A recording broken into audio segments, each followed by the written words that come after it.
$37,000 FT above ground, and Terrell had never felt more alone. His 8-month-old daughter, Zoe, was screaming. That raw, desperate kind of cry that makes strangers stare and mothers look away. Sweat dripped down his temple. His large brown hands shook as he tried to calm her. Every passenger in row 12 through 18 was glaring, whispering, judging. A man in a business suit muttered something about controlling your kid. A flight attendant approached with that tight smile that meant trouble. Terrell closed his eyes, pulled Zoe closer to his broad chest, and whispered the only words he knew. "I'm sorry, baby. Daddy's trying." Then she appeared. A woman from the row across stood up without a word. She didn't ask permission. She simply reached out, lifted Zoe from his trembling arms, and did something no stranger should ever do. The cabin went silent. Terrell's heart stopped, and what happened next would haunt him for 8 months, until he finally understood why she did it. The red-eye flight from Chicago to Seattle was supposed to be simple. Terrell had planned everything down to the minute. The feeding schedule, the diaper bag packed with military precision, the white noise app downloaded on his phone. He had read every article, watched every video, asked every single dad in his support group for advice.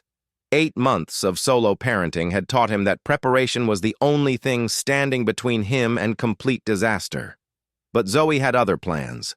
She started fussing somewhere over Nebraska. By the time they crossed into Wyoming airspace, the fussing had turned into full-blown wailing. Terrell tried the bottle. She pushed it away. He tried the pacifier. She spat it out. He tried rocking, bouncing, humming every lullaby he could remember from his own childhood. Nothing worked.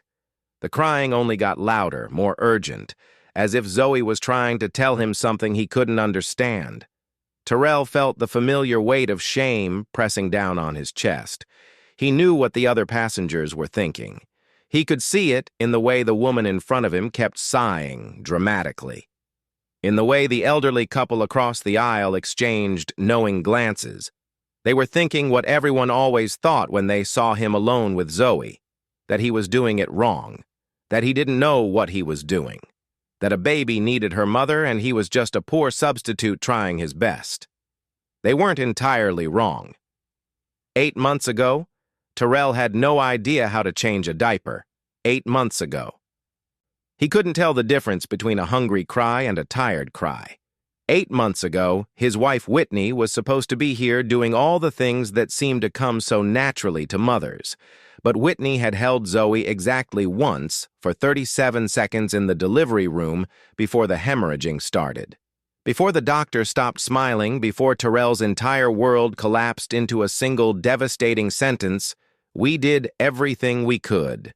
Now here he was, alone on a plane with a screaming baby and no idea what to do next. The flight attendant was making her way down the aisle, that practiced smile fixed on her face like a warning. Terrell braced himself for the lecture, the thinly veiled suggestion that maybe he should consider taking Zoe to the back of the plane, away from the paying customers who didn't sign up for this. That's when the woman stood up. She was sitting in the row across from him, window seat, and Terrell hadn't noticed her until that moment. She had dark hair pulled back and a messy ponytail and tired eyes that suggested she hadn't slept in days. There was a little girl curled up beside her, maybe 4 years old, fast asleep against the window with a stuffed rabbit clutched to her chest. The woman didn't look at Terrell. She didn't ask if he needed help. She simply stood, crossed the narrow aisle, and held out her arms. "Give her to me," she said. It wasn't a question. Terrell's first instinct was to refuse. Strangers didn't just take other people's babies. That wasn't how the world worked. But something in her voice, a quiet authority that seemed to come from a place deeper than politeness, made him hesitate. And in that moment of hesitation, the woman reached down and lifted Zoe from his arms as if it was the most natural thing in the world. The cabin fell silent. Even the man in the business suit stopped his irritated muttering. Everyone watched as this stranger cradled Terrell's daughter against her chest and began to hum low and soft. a melody that sounded like something between a lullaby and a prayer. She swayed gently from side to side, her eyes closed, her lips moving as if she was having a conversation with Zoe that no one else could hear. And then, impossibly, Zoe stopped crying. Not gradually, not in fits and starts, but all at once, as if someone had flipped a switch. She let out one last shuddering sob, then nestled her face into the woman's neck and went still. Terrell watched in stunned disbelief as his daughter's tiny brown fingers curled around a strand of dark hair, holding on as if she had found something she had been searching for all along. The woman opened her eyes and looked at Terrell. For a long moment, neither of them spoke. Then she said very quietly, she just wanted to be held by someone who wasn't afraid. Terrell didn't know what to say to that. He wasn't sure there was anything to say, so he just sat there watching this stranger rock his daughter to sleep and wondered how she could possibly know what Zoe needed when he, her own father, had been failing for the past 3 hours. The flight attendant had stopped in the middle of the aisle, her rehearsed speech dying on her lips. She blinked a few times, then retreated back toward the galley as if she had witnessed something too intimate to interrupt. The other passengers slowly returned to their books and phones and in-flight movies, the tension draining from the cabin like air from a balloon. "I'm Amanda," the woman said, settling into the empty seat beside Terrell. Zoe was already asleep, her breathing slow and even against Amanda's collarbone. "And before you ask, no, I'm not some baby whisperer. I just remember what it feels like." What feels like?" Terrell asked. Amanda's eyes drifted to the window where the darkness outside was just beginning to show the first hints of dawn. Being so tired that you can't see straight, feeling like everyone is watching you fail, wondering if you're ever going to figure out how to do this. She paused, and when she spoke again, her voice was barely above a whisper. "I spent the first year of my daughter's life convinced that I was the worst mother in the world. Turns out I was just the only one trying." Terrell glanced at the little girl still sleeping in the window seat across the aisle. She had Amanda's dark hair, but her face was softer, rounder, with the kind of peaceful expression that only children can manage in sleep. "Her father?" he asked, then immediately regretted it. "Sorry, that's none of my business." "It's fine," Amanda said, though something in her jaw tightened. "He left when Sophie was 6 months old. Said he wasn't ready to be a dad. Funny how they figure that out after the hard part is supposed to start getting easier." She let out a small, humorless laugh. "My mom was the only one who helped me. She moved in, took care of Sophie while I worked, held me together when I was falling apart." Amanda's voice cracked slightly on the last word, and she looked away. "She died last week. Heart attack. No warning, no goodbye, just gone. This flight is us coming home from the funeral."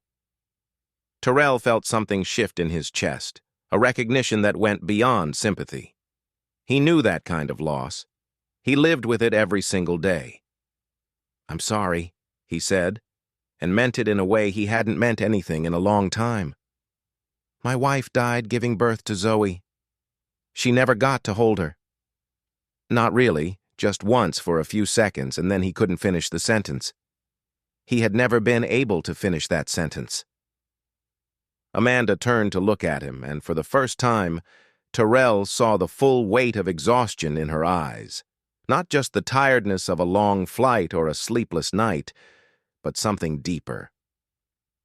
The kind of exhaustion that comes from carrying grief alone for so long that you forget what it feels like to put it down. "So, we're both doing this by ourselves," she said. It wasn't a question. "Yeah," Terrell said. "I guess we are." They sat in silence for a while, watching the sky lighten outside the window. Zoe slept on, her small body rising and falling with each breath, completely unaware of the 2 broken people who were holding her up. Across the aisle, Sophie stirred in her sleep, mumbling something about butterflies before settling back into her dreams. "She talked about you," Amanda said suddenly. Terrell frowned. "Who?" Zoe. Well, not talked, obviously, but when I was holding her, she kept looking at you. Even when she was crying, she was looking at you like she was making sure you were still there. Amanda shifted Zoe slightly, and the baby let out a contented sigh. She's not crying because you're doing something wrong, Terrell. She's crying because she knows how hard you're trying. Babies can feel that. You know, the fear, the love, all of it. Terrell felt something hot and unexpected burning behind his eyes. He blinked rapidly, turning toward the window so Amanda wouldn't see. "My wife," he said, his voice rough. "She said something to me right before. Right at the end, she said, 'Find someone who loves her like you love me.'" I thought she was talking about Zoe, about finding someone to help raise her. But now, I think he stopped, unable to continue. "Now you think what?" Amanda asked gently. Terrell shook his head. "I don't know. I don't know what I think anymore." The pilot's voice crackled over the intercom, announcing that they were beginning their descent into Seattle. The cabin lights flickered on, and passengers began stirring, gathering their belongings, preparing for landing. Across the aisle, Sophie's eyes fluttered open, and she sat up with the instant alertness that only children possess. "Mommy," she called out, her voice still thick with sleep. Then she saw Terrell and Zoe, and her eyes went wide. "Mommy, there's a baby." Amanda smiled, the first real smile Terrell had seen from her. "I know, sweetheart. This is Zoe, and this is her daddy, Terrell." Sophie studied Terrell with the serious intensity of a 4-year-old making an important assessment. "Why is he sad?" she asked. "He's not sad, baby. He's just tired like us." Sophie considered this for a moment, then nodded as if it made perfect sense. "My grandma went to heaven," she announced to Terrell. "Mommy says she's watching us from the clouds. Do you think she can see the plane?" Terrell felt his throat tighten. "I think she can see everything," he said. "I think she's probably really proud of you and your mommy." Sophie beamed, apparently satisfied with this answer. Then she pointed at Zoe, who was starting to stir in Amanda's arms. "Is the baby going to cry again?" "I don't think so," Amanda said, looking at Terrell. "I think she found what she needed." The plane touched down with a gentle bump, and the cabin erupted into the usual chaos of deplaning. People standing before the seatbelt sign was off, yanking bags from overhead compartments, jostling for position in the aisle. Terrell reached for Zoe, and Amanda handed her over carefully, their fingers brushing in the transfer. "Thank you," Terrell said. The words felt inadequate for what had just happened, but he didn't know what else to say. "I don't know how to. I mean, you didn't have to." "I know," Amanda said. She was already gathering Sophie's things, stuffing the rabbit back into a small backpack, moving with the efficient motions of a mother who had done this 1,000 times. "But I wanted to, and sometimes that's enough." Sophie tugged at Terrell's sleeve. "Are you coming to our house?" she asked. "I have toys. I can show the baby my toys." Terrell looked at Amanda, expecting her to gently redirect her daughter's invitation. Instead, she paused, her hand on the back of the seat in front of her, and met his eyes. "I'm not ready," she said quietly. "For whatever this is, whatever it could be, I just buried my mother, and I'm barely holding it together, and I don't know if I can." "I understand," Terrell said quickly. "I wasn't expecting," but Amanda continued as if he hadn't spoken. "I work at a café, Magnolia Cafe on Oak Street. Sophie and I are there most mornings, if you ever want to." She trailed off, then reached into her bag and pulled out a receipt, scribbling an address on the back. "No pressure, no expectations, just if you want to." Terrell took the paper, folded it carefully, and tucked it into his pocket. "Magnolia Cafe," he repeated. "Oak Street. Mommy makes the best hot chocolate," Sophie added helpfully, "with extra marshmallows." The line was finally moving, passengers shuffling toward the exit. Amanda picked up Sophie and stepped into the aisle, then turned back one last time. "She's beautiful, Terrell," Zoe, she's really, really beautiful. Amanda's voice caught slightly. And she's lucky to have you, even if it doesn't feel like that right now. Then she was gone, disappearing into the stream of passengers. Sophie's sleepy face peering over her shoulder until they turned the corner and vanished from sight. Terrell stood there for a long moment, Zoe, warm and solid in his arms, the piece of paper burning a hole in his pocket. The man in the business suit pushed past him with an impatient grunt, but Terrell barely noticed. He was thinking about Whitney, about her last words, about the way Zoe had stopped crying the moment a stranger held her. He was thinking about grief and exhaustion and the impossible weight of doing everything alone. And he was thinking about a little girl who wanted to show Zoe her toys and a woman with tired eyes who remembered what it felt like. The months that followed were both endless and impossibly fast. Terrell went back to work, back to the routine of daycare drop-offs and late-night feedings and weekend trips to the park, where other parents smiled at him with that particular mix of pity and admiration reserved for single fathers. He got better at the practical things: the bottled temperatures, the sleep schedules, the art of grocery shopping with a baby strapped to his chest. But the loneliness didn't fade. If anything, it grew deeper. Settling into the quiet moments when Zoe was asleep and the apartment was too still, and Terrell found himself staring at Whitney's photo on the mantel, wondering what she would think of the father he was becoming. He kept the receipt in his wallet. He took it out sometimes late at night, tracing the handwritten letters with his thumb. Magnolia Café, Oak Street. Some mornings he would put Zoe in her car seat and drive toward that part of town, telling himself he was just exploring, just getting to know the neighborhood. He would park across the street from a small cafe with a green awning and flower boxes in the windows. And he would watch families come and go, couples sharing pastries, mothers meeting for coffee while their children played. He never went inside. 8 months passed. Zoe learned to crawl, then to pull herself up on furniture, then to take her first wobbly steps across the living room into Terrell's waiting arms. She learned to say dada and no and more. Her vocabulary expanding with each passing week. She was becoming a person, a real person with preferences and opinions and a laugh that sounded like bells. And Terrell loved her so fiercely that sometimes it hurt to breathe. But there were nights when she would cry inconsolably, and nothing Terrell did could calm her down. On those nights, he would hold her and rock her and whisper the same words he had whispered on the plane. "I'm sorry, baby. Daddy's trying." And sometimes, in the darkest hours, he would think about a stranger who had held his daughter for 20 minutes and done what he couldn't do in 20 hours. He thought about that night more than he wanted to admit.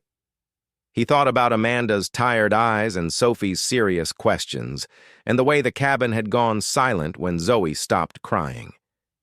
He thought about the way Amanda had said, she just wanted to be held by someone who wasn't afraid and wondered if she was right. He thought about her every time he passed a mother and daughter in the grocery store. Every time he saw a woman with dark hair and a messy ponytail. Every time Zoe reached for someone who wasn't him. On the morning of Zoe's first birthday, Terrell woke up before dawn. He lay in bed for a long time, listening to Zoe babble in her crib through the baby monitor, and made a decision. He got up, showered, dressed Zoe in her nicest outfit, a yellow dress with little daisies that Whitney's mother had sent, and drove across town to Oak Street. The yellow looked beautiful against Zoe's warm brown skin. The cafe was exactly as he remembered it from all those times he had watched from across the street. Green awning, flower boxes, a small chalkboard sign out front advertising the daily special. Through the window, he could see mismatched tables and chairs, local art on the walls, the kind of cozy warmth that made you want to stay for hours. And there behind the counter was Amanda. Her hair was longer now, pulled back in a loose braid, and she was wearing an apron dusted with flour. She was laughing at something the elderly man at the register had said, her whole face transformed by the smile, and Terrell felt his heart do something strange and unfamiliar in his chest. He almost turned around. He almost got back in the car and drove home and convinced himself that this was a stupid idea, that 8 months was too long, that she wouldn't remember him, that he was being ridiculous.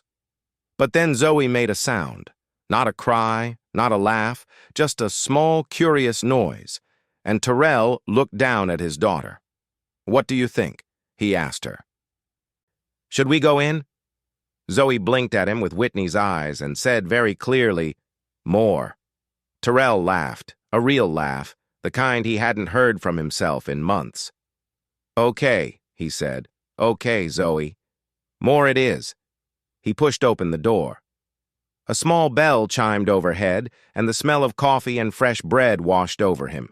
The cafe was half full with the morning crowd, people on laptops, couples sharing breakfast, an older woman reading a newspaper in the corner. No one looked up as Terrell walked in except for one person. In the far corner at a small table by the window sat a little girl with dark curly hair. She was bent over a piece of paper, coloring intently with a crayon, her tongue sticking out in concentration. Next to her was an empty chair with a stuffed rabbit propped against the back. Terrell recognized her immediately. She was bigger now, older, but she had the same serious expression, the same careful way of holding her crayon. Sophie, as if sensing his gaze, Sophie looked up. Her eyes went wide. Then she let out a shriek that made every head in the cafe turn.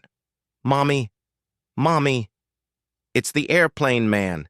The airplane man with baby Zoe!" Amanda nearly dropped the coffee pot she was holding. She spun around, her eyes scanning the cafe until they found Terrell standing by the door. Zoe in his arms, looking like he wasn't sure whether to run or stay. For a long moment, no one moved.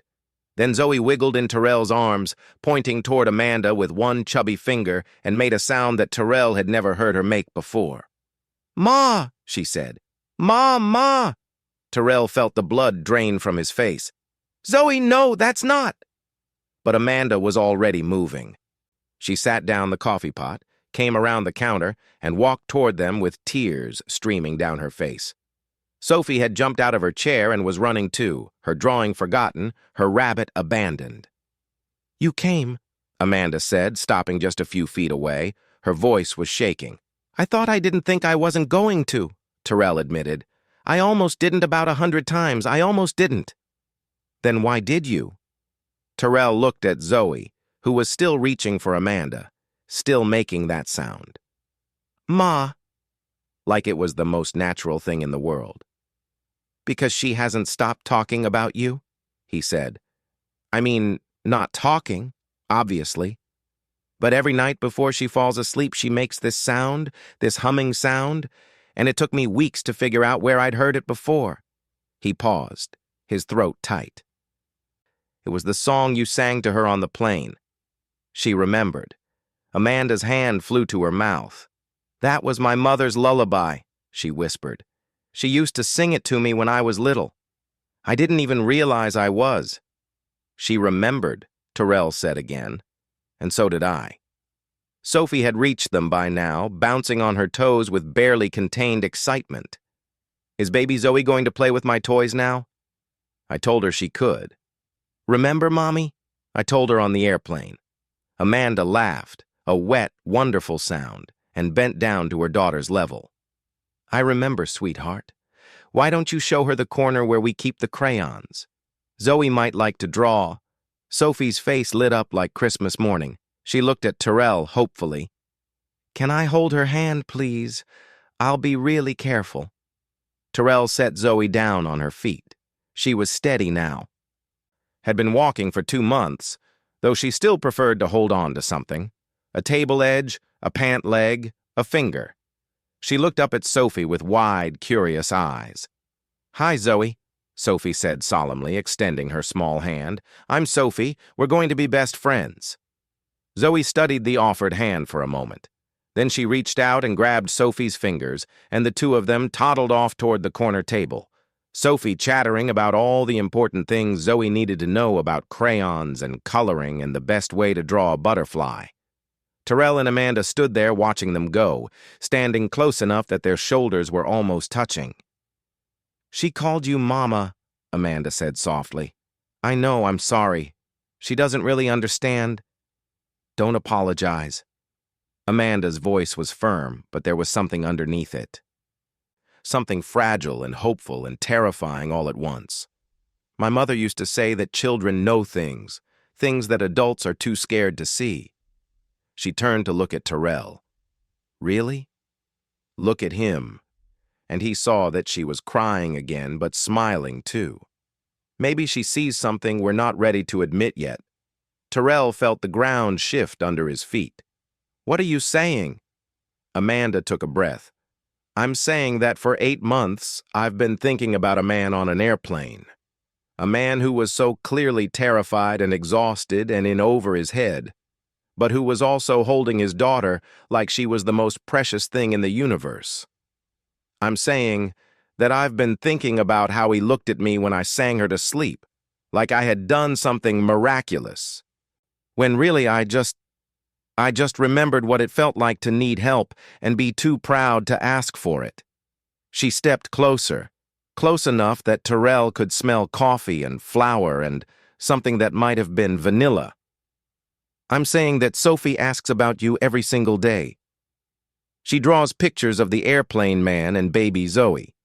She put them up on the wall in her bedroom, and every time I see them, I wonder what would have happened if I had been braver. If I had given you my number instead of just an address. If I had trusted that whatever I was feeling on that plane wasn't just grief and exhaustion, but something real." "Amanda, I'm not done." She was crying harder now, but her voice was steady. "I'm saying that my mother died never knowing if I would find someone. She used to tell me that good men are the ones who stay. Not the ones who make promises, not the ones who say the right things, but the ones who stay. Even when it's hard, even when they're scared, even when they don't know what they're doing." She said, "I'd know one when I found him, because he'd be the one who was already doing the hard things alone." She reached up and touched Terrell's face, her palm warm against his brown cheek. "You stayed," she said. "For 8 months you've been doing this alone, and you stayed for your daughter, for Whitney, for yourself. And now you're here, and my daughter is teaching your daughter how to draw butterflies, and I don't know what happens next. But I know what Terrell managed. What do you know? I know that when you walked through that door, I finally understood what my mother meant about good men, about staying." She smiled through her tears. "I know that I don't want to do this alone anymore, and I don't think you do either." Terrell felt something break open inside him. Not a wound, but a wall. A wall he had built 8 months ago in a hospital room, brick by brick. Every time someone told him he was doing great, every time someone said Whitney would be proud, every time someone looked at him with pity and called him brave.